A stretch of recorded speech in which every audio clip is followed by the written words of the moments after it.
Todos os irmãos com o Pai do Senhor Jesus, amém, amados? Amém. Varão, seja bem-vindo, amado.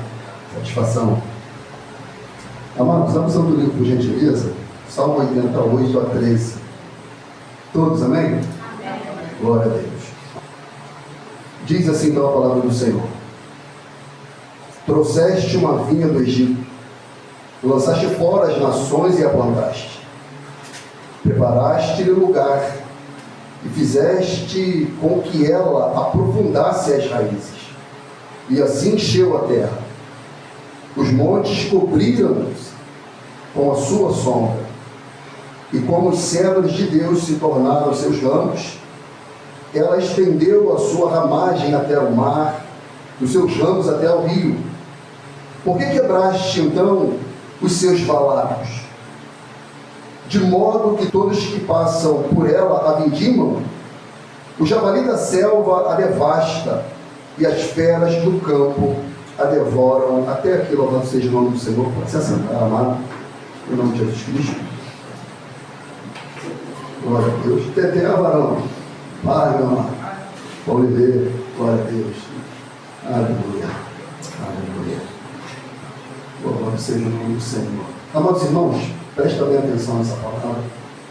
Eu vou tentar ser bem sucinto, bem objetivo naquilo que eu quero tratar com os irmãos.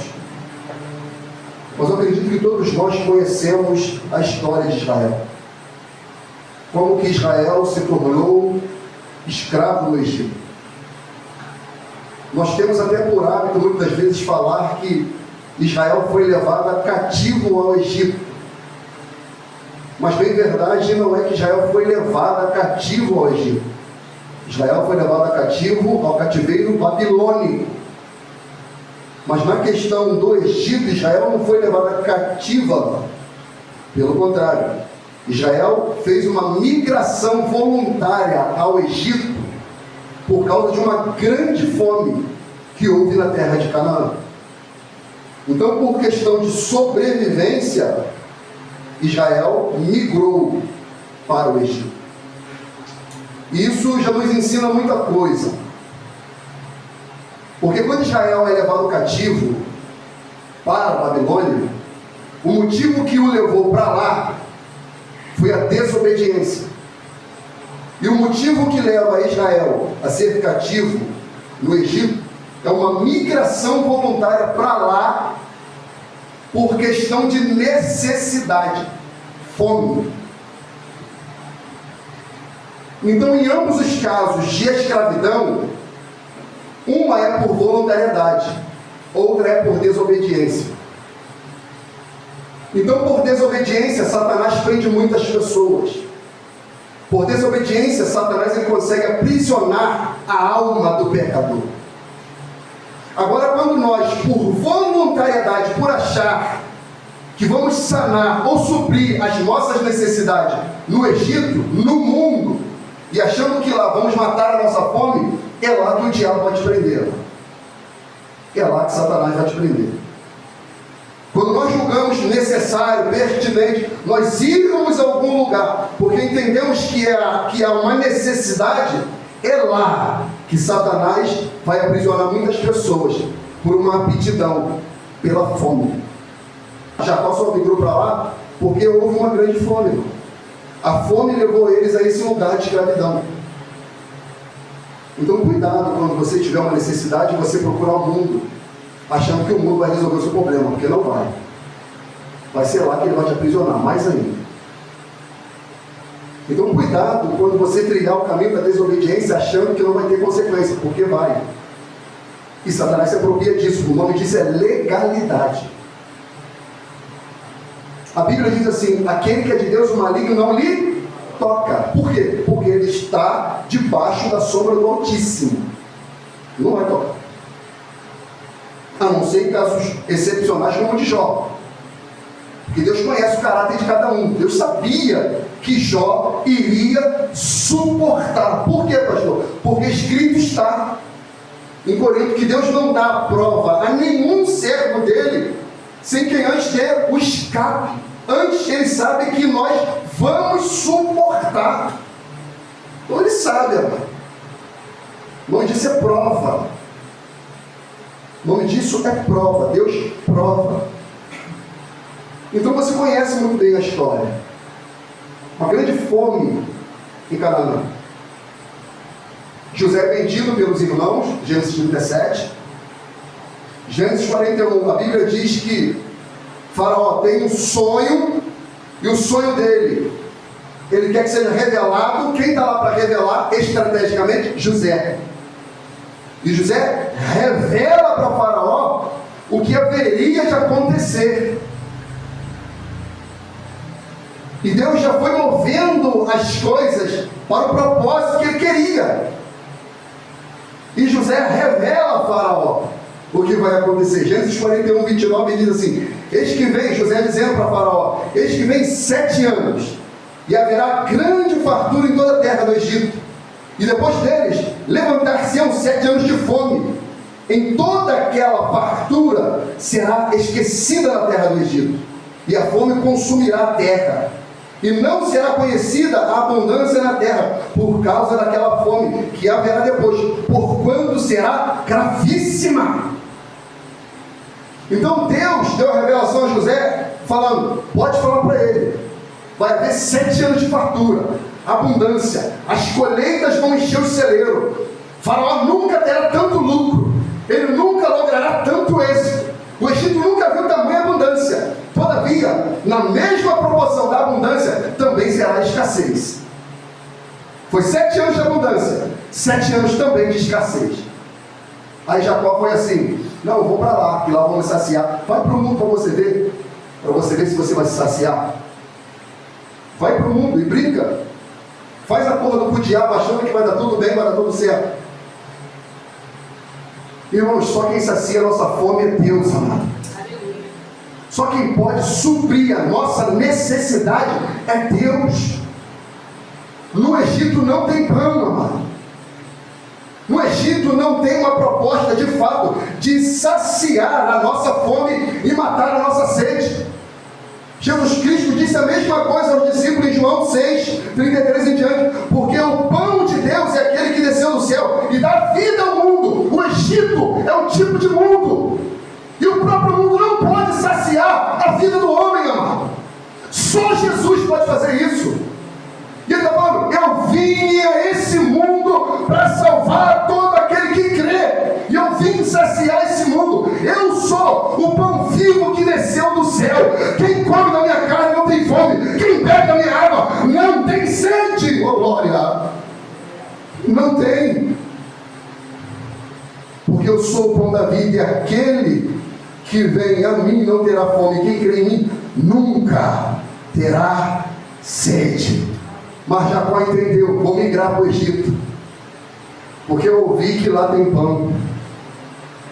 Gênesis 41, 57, a Bíblia diz, e todas as terras vinham ao Egito para comprar de José, porquanto a fome prevaleceu em todas as terras. A fome prevaleceu. Não vai mudar o quadro do mundo. O mundo continua sendo o mundo, o diabo continua sendo o diabo, e Deus continua sendo Deus, amado. Isso não mudou, não mudará. Só que tudo tinha um propósito. Deus estava no controle da história. Deus já tinha avisado a Abraão. Deus já avisa a sua igreja, mas o problema é que a gente parece ter amnésia. Deus já tinha falado tudo o que aconteceria com Jacó, com José, com as tribos de Israel. A grande questão é que a gente não permanece no propósito divino. Deus intervém na história. Ele é Deus, Ele é Senhor, Ele é soberano, e Ele pode, porque Ele é Deus, amado. Ele pode. Deus já tinha falado para Abraão. Irmãos, o negócio de Deus, amado, entenda o que eu vou dizer, é difícil de pregar hoje, que tudo que a gente fala tem que explicar. O negócio de Deus não era simplesmente com a família, era com uma nação. Deus não está simplesmente preocupado com o casamento de um velho, de um velho, de um idoso, não. Deus está preocupado com um povo. E Ele prometeu a Abraão, de ti sairá uma grande nação. E Ele cumpriu a sua promessa, mas Ele disse para Abraão, olha só, irmão, Gênesis 15, 13, 14. Então disse a Abraão, saiba de certo, que peregrina será a tua semente, em terra que não é sua. Então já estava escrito que Deus falando para Abraão: Abraão, saiba, sua semente será grande, mas ela será peregrina no deserto. O que ele quer dizer? Abraão, vocês vão possuir a terra, vocês vão caminhar por ela, mas ela não é o seu lugar final, ali não é o ponto de partida. O que ele queria dizer profeticamente? Nós estamos aqui, mas aqui não é a nossa morada. Nós aguardamos novos céus e nova terra, onde habita a justiça. Oh, glória! Ela vai ser peregrina. Ela vai ser um nômade, um povo nômade. Não terá possessões. Servi-los-ão, afligi-lo-ão. Quanto tempo, Deus? Talvez Deus sabia que Abraão perguntaria. Então ele esperou. Será 400 anos, Abraão. O quê? 400 anos. Mas também eu julgarei a gente a qual servirão, e depois sairão com grande fazenda. Eles sairão de lá com grande fazenda, com recurso, dinheiro. Para quê? Para ficar soberbo? Para quê? Para ficar arrogante? Para quê? Para ficar iracundo? Para quê? Para ser mentiroso? Não. Para construir o meu tabernáculo, porque eu quero habitar com o povo. É isso que Deus queria. E ele fez o povo peregrinar e andar e parar lá. Por causa do propósito. Gênesis 17:1. E Jacó habitou na terra das peregrinações de seu pai, na terra de Canaã. Por quê? Porque Deus não está preocupado em preservar uma família, porque ele estava querendo preservar e estabelecer uma nação. Começou em Abraão. Não é que termina, porque é um estado eternal, mas termina por Cristo, que não tem nem nada a ver com Abraão. Não é Abraão que é o pai da fé. A Bíblia diz que ele é o autor e o consumador da nossa fé. É Cristo. É Cristo.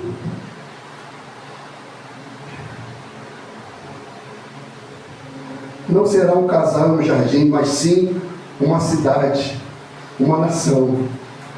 Será Cristo e a sua igreja. Irmãos, o povo que desceu para o Egito, em Êxodo fala 70, Estevão fala 75. Depois tem uma conta ali que ele conta Jacó, conta os filhos, conta os netos, bisnetos. Então, muito provável que a conta de Estevão esteja mais adequada, mais ajustada, porque Deus estava querendo preservar o seu povo. O fato do povo descer para o Egito é para o povo não morrer de fome. Então Deus estava preservando o povo para, através daquele povo, daqueles 70, fazer dele uma nação. E o povo entra lá e começa a comer, ele começa a se fartar. E aí esse povo começa a se tornar numeroso. Faraó fica com medo. Esse povo é mais numeroso do que nós. Daqui a pouco pode haver guerra e eles podem nos subjugar. E a Bíblia diz que se levanta um outro faraó que não conhecera José. Êxodo 1:8. O qual disse ao seu povo: eis que o povo dos filhos de Israel é muito e muito poderoso do que nós. E os egípcios fizeram servir os filhos de Israel com dureza. Vamos escravizar enquanto eles não são fortes. Vamos escravizar enquanto o número é controlável. Escravizou com dureza. Satanás não vai brincar com ninguém não, amado. Cai na mão dele no mundo para você ver se ele vai brincar. Ele vai destruir, ele vai agir com dureza. Ele é perverso, ele é vil, ele é maligno, ele é cruel. Ele não tem compaixão nem misericórdia. Nós vemos todos os dias homicídio, assassinato, coisas hediondas, crimes políticos, abuso de criança, mulheres, homens, desvio de dinheiro, verba pública, esquartejamento. Por quê? Satanás se apropria de homens, são demônios em forma de gente, para produzir o mal. É a sentença que Deus deu: tu rastejarás em pó, tu se alimentarás. Tu já viu cobra que come pó? Tu já viu cobra que come terra? Deus estava dizendo de maneira espiritual para o diabo: da produção humana que você vai se alimentar. E da serpente se tornou um dragão. Olha o quanto o homem fortaleceu o diabo com seus pecados, seus crimes, seus delitos, sua desobediência, sua soberba tem fortalecido o diabo, e ele escraviza com dureza, sem misericórdia, aumenta a carga de trabalho, ele faz de tudo. Depois leia Êxodo capítulo 1, e Deus tira, mano, arranca o seu povo de lá, com mão forte e mão de poder, depois de 400 anos, e faz o povo peregrinar na terra prometida, a terra de Canaã. Segundo a Bíblia, a terra que emana leite e mel. E entra no texto que nós lemos, Asaf, aquele que olhou para os ímpios no Salmo 73 e teve inveja deles. Ele é muito claro em dizer, amado, a gente não tem essa coragem não. A gente vê o carro do vizinho, a gente vê o vizinho saindo, viajando, indo no restaurante, a gente nem fala, a gente olha o Instagram, a gente não, porque não olha, mas as pessoas olham.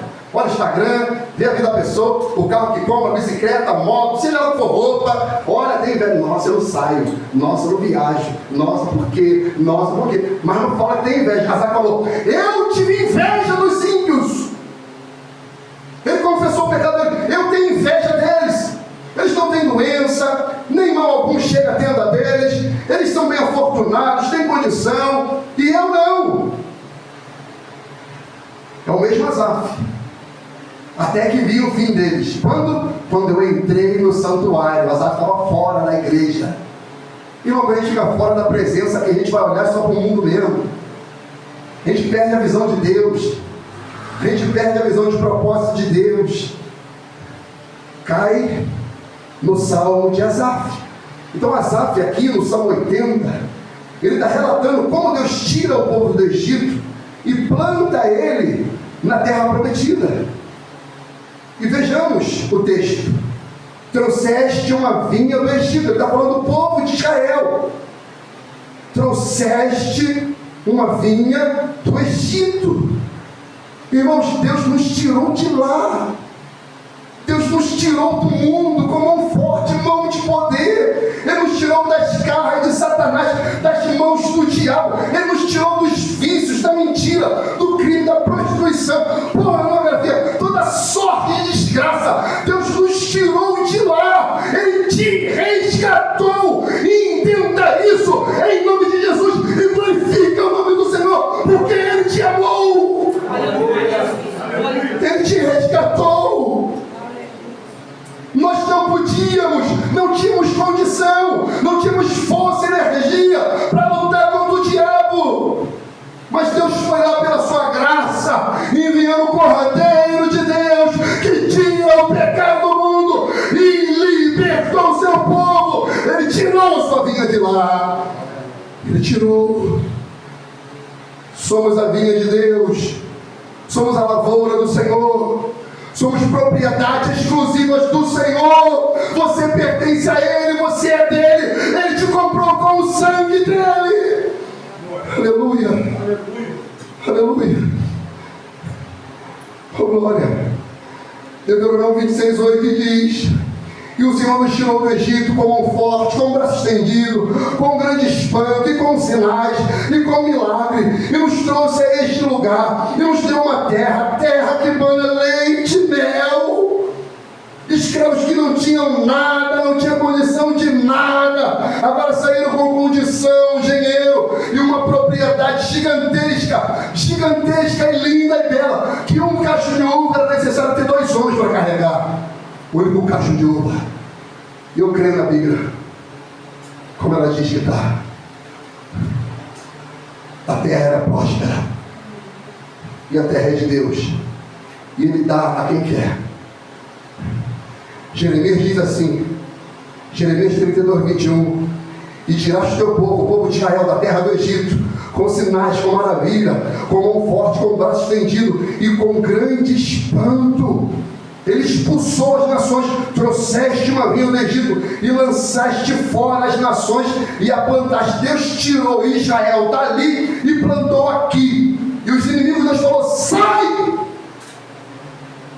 Porque é assim que Deus faz com o inimigo: sai! E ele tem que sair, amado. Quando Deus manda, o diabo tem que obedecer. Toda autoridade, todo poder pertence a Ele. Ele é soberano. Ele expulsou todos os inimigos e plantou Israel lá. Eu não sei se você já fez plantação, eu já tive. Já plantei alface, couve, giló, berinjela, quiabo, oh glória!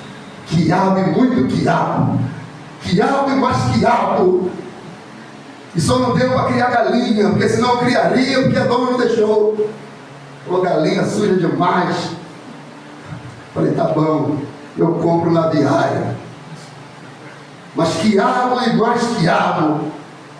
Lá, irmão, e quem planta uma planta, ele tem todo zelo, porque ele quer se alimentar dela. Ele quer ver ela evoluir, ficar bonita, produzir frutos, produzir verdura. E quando ela vai florescendo, amadurecendo, tomando forma, aquele que a plantou, ele vai tendo satisfação, orgulho. E ele vai cuidando, ele vai tirando as larvas, os insetos, as aves que comem, as galinhas que tentam destruir, as raposas que querem destruir a lavoura. Ele vai cuidando, ele vai tratando, ele vai regando, adubando para crescer. O que eu quero dizer com isso? Eu quero dizer que Deus investe em você para você crescer, amadurecer, frutificar, glorificar o nome do Senhor. Ele gastou tempo em você, ele investiu em você para você frutificar, para você crescer, ficar robusto. Ele plantou, mas ele teve que expulsar as nações. Mas ele disse para Israel: não faça aliança ainda, não faça aliança. O que eles praticam, não faça, porque para mim é abominação.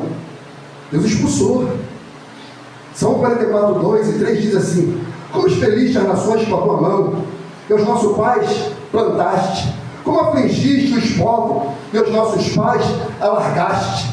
Pois não conquistaram a terra pela sua espada, nem pelo seu braço os salvou, e sim a tua destra, e o teu braço, e a luz da tua face, ó glória, porquanto te agradaste deles. Israel era precioso aos olhos de Deus, irmão. A lavoura estava crescendo e Deus estava se alegrando. É por isso que Esdras diz que a alegria do Senhor, a nossa força é.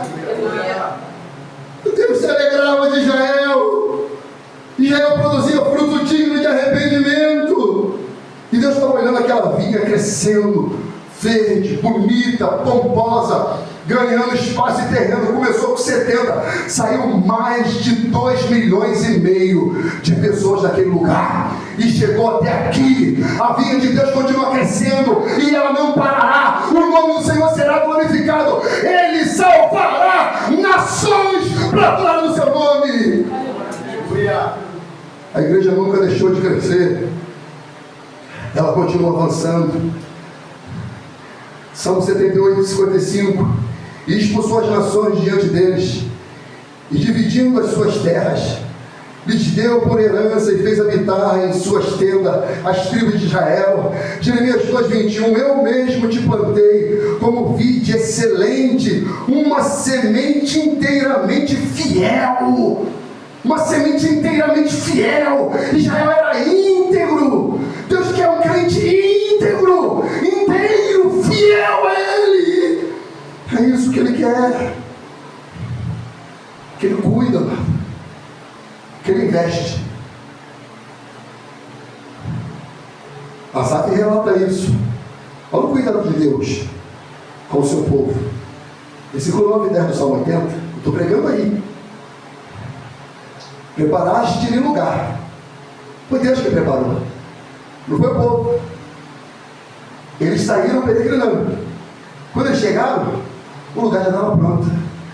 Você está preparando a eternidade para você? Ou Cristo já preparou? Foi Ele que preparou. Então Deus preparou. E fizeste com que ela aprofundasse raízes.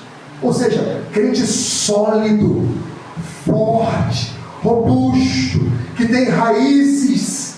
E assim encheu a terra, cresceu. Os montes cobriram-se, e com a sua sombra, e como os cedros de Deus se tornaram os seus ramos. ou seja, cuidado para o crescimento.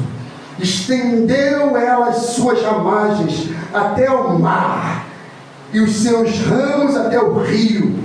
Deus alcançou povos, nações e língua, para fazer o seu povo crescer.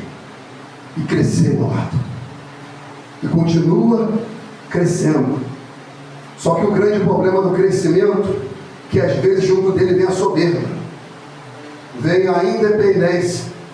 E quando vem a independência, amado, Deus corta, Deus quebra as pernas, Deus tira. E foi isso que ele fez com o próprio povo, o povo provar do próprio veneno, para aprender, para ver se aprende. O que Deus fez? Ele tirou as cercas. Vocês acham que é vocês, né? Vocês acham que saíram com riqueza do Egito? Que Faraó teve medo de vocês, né? Eu vou tirar a cerca para vocês verem o que os povos inimigos vão fazer com vocês. Olha aí. Azar viu isso. Ele começa a lamentar. Ele começa a clamar. O clamor dele é repleto de interrogações, questionamentos. E ele diz: por quê?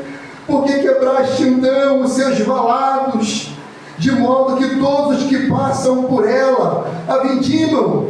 Ele está falando o seguinte: Senhor, por que tu tirou a cerca? Por que tu tirou a proteção? Por que, Deus, tu tirou os valados? Qualquer um que passa por Israel come dos seus frutos, rouba sua riqueza, saqueia nossa família, esposas e filhos. Por que tu permitiste isso? Por que, Senhor? Por que tu tirou a cerca de proteção?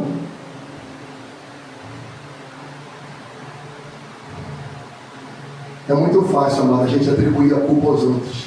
E é muito difícil a gente reconhecer os próprios erros. É o nosso grande desafio. Israel não via que tinha pecado contra o Senhor. Isaías, o profeta, disse assim, Isaías 5:5: agora, pois, vos farei saber que eu hei de fazer a minha vinha. Tirarei a sua sépia, a sua cerca, a proteção, para que sirva de pasto. Derribarei a sua parede, para que seja pisada, e tornarei em deserto. Não será podada, ou seja, não vai ser tratada para que cresça, nem cevada, mas crescerão nelas sardas e espinheiros. As suas nuvens, as nuvens, darei ordem que não derramem chuva sobre ela. Não vai ter prosperidade, não vai ter desenvolvimento, porque a vinha do Senhor dos Exércitos é a casa de Israel, e os homens de Judá são a planta das suas delícias. E esperou que exercessem juízo. Deus esperava que eles exercessem juízo. E eis aqui opressão, justiça, e eis aqui clamor.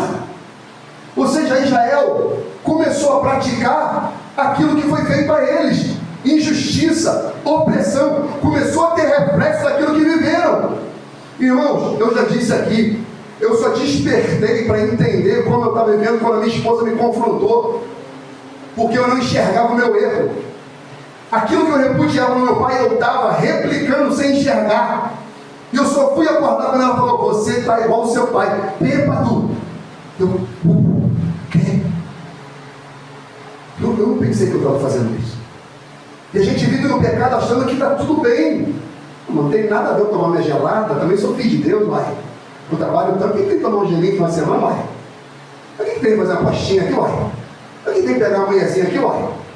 Está dando mal para todo mundo, por que eu não posso pegar? Se não pegar, eu pego. Então, melhor eu. Por que não? Não tem nada a ver. Não, por quê? Não tem nada a ver, eu posso transar após o casamento, o que tem, vai? Todo mundo faz. A gente não liga para a vontade de Deus.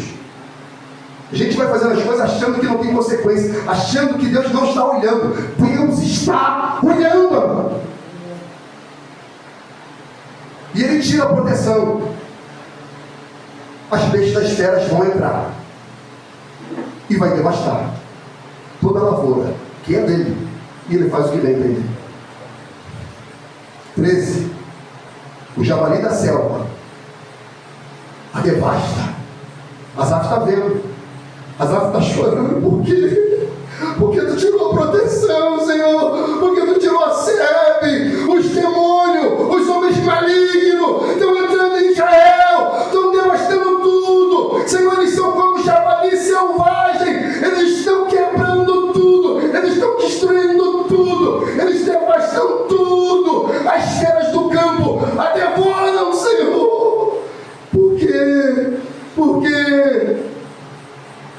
Israel, Azar-me, me desobedeceu, transgrediu a minha lei, não tem cumprido meu mandamento, Azar, é por causa disso. Mas, Senhor, lembra da parábola do semeador, mano? O semeador saiu a semear, ele vai falando dos terrenos, falando dos corações, mas ele diz assim da seguinte maneira: mas tendo eles ouvido, logo vem o diabo e atira a palavra que foi semeada em vossos corações. Ele utiliza Satanás como ave de rapina, que está olhando a lavoura, e o semeador semeando a palavra, a igreja semeando, e Deus rega para que dê crescimento. Satanás não quer que as pessoas creiam, se arrependam, se convertam. Ele quer roubar a palavra dos corações. Com uma besta fera, com um animal selvagem, ele devasta. A gente vê homens, mulheres desfiguradas, drogadas, na sarjeta, na lama, envolvido em coisas de onde você fala: isso não é a imagem de Deus, isso não é. 1 Pedro 5,8 diz: sede sóbrio, vigiai, porque o diabo, vosso adversário, anda em derredor, bramando como leão, buscando a quem possa tragar. Satanás não é amigo não, ele devora, ele estraçalha. Jeremias 5,6 diz assim: por isso um leão do bosque os feriu, um lobo dos desertos os assolará, o leopardo vigia contra as suas cidades, qualquer que sair delas será despedaçado, porque as suas transgressões se multiplicaram, multiplicaram-se as suas apostasias. Aí Jeremias fala: olha o leão do bosque, olha o lobo do deserto, olha o leopardo que vigia, qualquer que sair dela será despedaçado. Irmãos, a gente já viu histórias de pessoas que estavam na igreja, se desviaram, e não passou muito tempo, a cara foi entupida de tiro e morreram. Tu acha que Satanás estava fazendo o quê? O pé fora da igreja esperando, só ele pisar fora da faixa, só ele sair da casa dele e falar: vou lá na boca, vou pegar um negocinho. Só ele sair da casa e falar: vou mandar um zap para ela e vou lá. Satanás vai? Vai que já tem um cara armado para dar um tiro dentro da tua cara. Vai lá, eu quero isso. Vai. Leopardo. Pastor, a mensagem do terror, entenda como quiser. Entenda como você quiser. Eu só estou comunicando aquilo que Deus ministrou ao meu espírito. Entenda como quiser. Com isso os lobos entram, as bestas feras devoram e rebentam. Jeremias é muito claro, ele fala: muitos pastores destruíram a minha vinha, pisaram meu campo, tornaram desolado o deserto, o campo desejado. Destruíram. Paulo falou na igreja de Éfeso, ele chorou e falou com eles, Atos 20, 29: porque eu sei isto, que depois da minha partida entrarão no meio de vós lobos cruéis, e não perdoarão. Outra tradução fala: não pouparão rebanho, e que dentre vós mesmos se levantarão homens que falarão coisas perversas para atrair após si discípulos. Jesus Cristo disse: acautelai-vos, porém, dos falsos profetas, que vêm até vós vestidos como ovelhas, mas interiormente são lobos devoradores. Por seus frutos conhecereis. Porventura, colhe-se uva dos espinheiros ou figo dos abrolhos? Tem como? Tem como falar para o leão? Come alface. É melhor. Faz dieta, leão. Você vai ficar fininho, esbelto, direitinho. Para de matar os outros, diabo. Tem como? Ele não vai parar. O que nós devemos fazer, irmão? O que nós devemos fazer? Depois de tudo que o Senhor fez por nós, através de um único homem que sai da Mesopotâmia, ouve a voz do Senhor, crer, e isso Deus imputa por justiça. Esse homem já idoso, avançado de idade, sua mãe, a sua esposa também. Deus faz uma promessa e cumpre, ainda que o homem ri, não creia, mas Deus opera, e a partir dali uma grande nação. causa da fome, esse povo cai no Egito, vai voluntariamente para lá, se torna escravo, mas Deus utiliza o propósito da vida de José, que vendido pelos seus irmãos, Deus levanta ele para guardar o povo, para salvar o povo. O povo é colocado numa terra, e depois de estar ali, esquece tudo que Deus fez.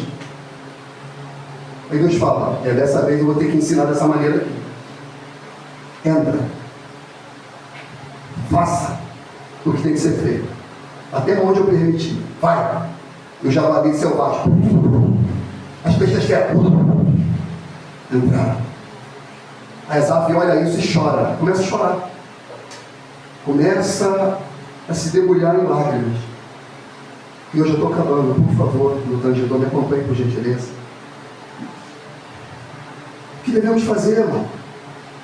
Qual atitude tomar? Se de repente essa palavra faz sentido para você, o que você deve fazer? Se você é um que está vivendo emancipado de Deus, o que você deve fazer? Deus tirou ou vai tirar a cerca.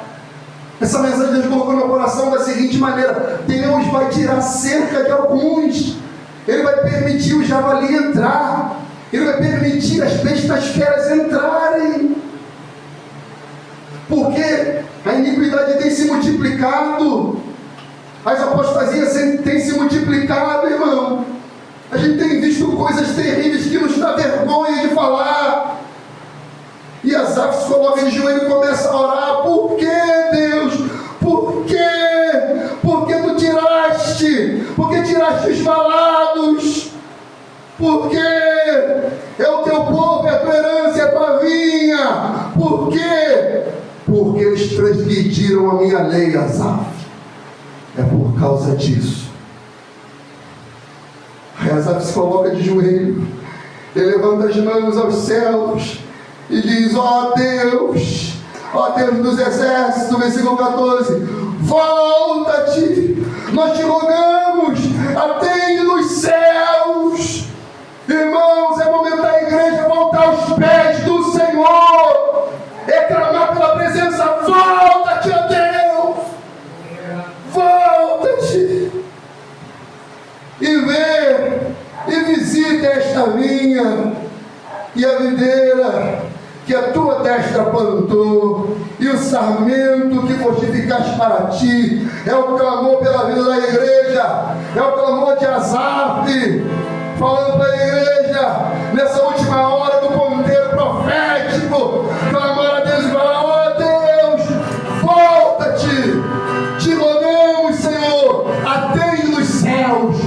É o momento da igreja brasileira começar a se arrepender dos seus pecados, começar a tirar os ídolos, começar a tirar as apostasias, começar a tirar a iniquidade e falar: Senhor, tem misericórdia, eu quero ser diferente, eu quero frutificar a palavra do teu nome, eu quero ser uma vinha, ó glória, robusta, eu quero te dar uma uva doce, aleluia, eu quero te dar alegria, ó glória, eu quero que o Senhor tenha alegria de mim, tenha orgulho de mim, Senhor. Por favor, Senhor dos exércitos, visita esta vinha.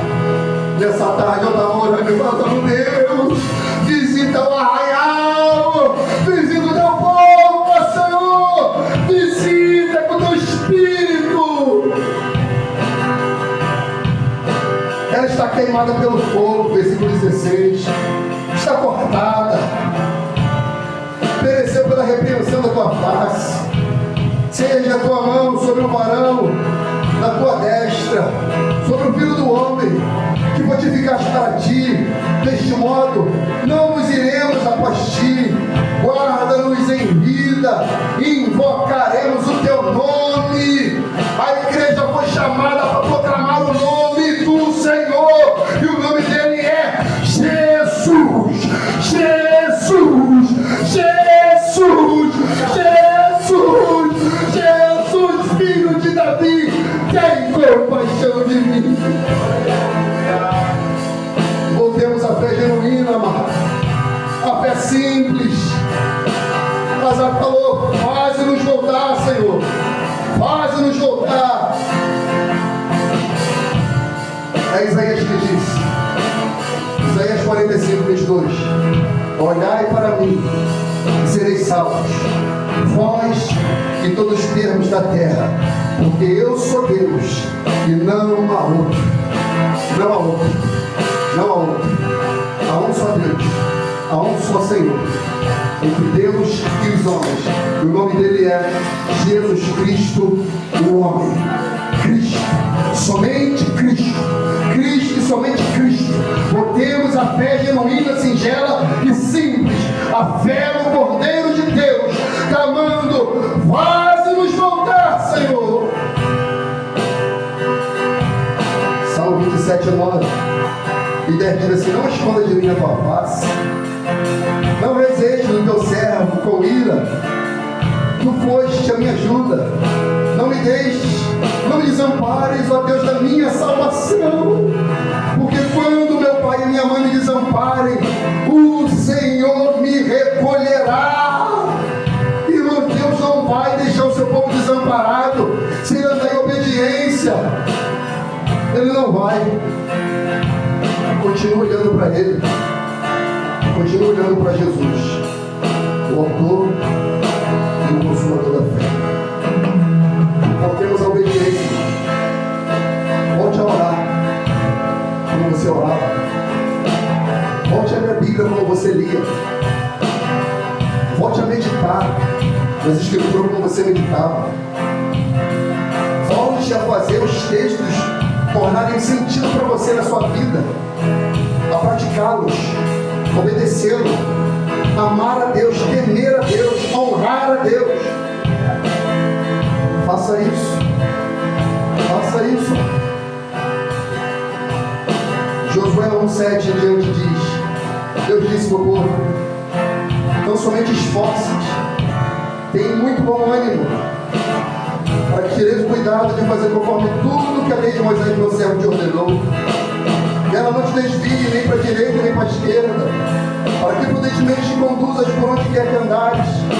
Não se aparte da tua boca o livro desta lei, antes medita nele de dia e de noite, para que tenha cuidado de fazer conforme tudo quanto nele está escrito, porque então farás prosperar o teu caminho, e então prudentemente te conduzirás. Não te mandei eu? Esforça-te, tenha bom ânimo, não pares, nem te espante, porque o Senhor teu Deus é contigo, por onde quer que andares. Ele disse assim, 18 e 19 do Salmo 80: deste modo, não nos iremos após ti, guarda-nos em vida, invocaremos o teu nome, faz-nos voltar, Senhor Deus dos exércitos, faz-nos resplandecer o teu rosto, e o que é salvo? E seremos salvos. Salvos. É o propósito. Salvos. Salvos. É isso que Ele quer. Que sejamos salvos.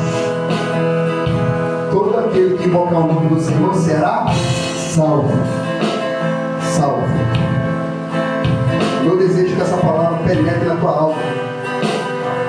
E você volte às coisas simples. A fé genuína, singela, uma fé obediente, submissa a Deus. Se colocar como uma vinha, plantada por Ele, cuidada por Ele, regada por Ele, potada também por Ele, para que você cresça e comece a frutificar. E o nome dele vai ser glorificado. Fique de pé comigo, se você pode, em nome de Jesus.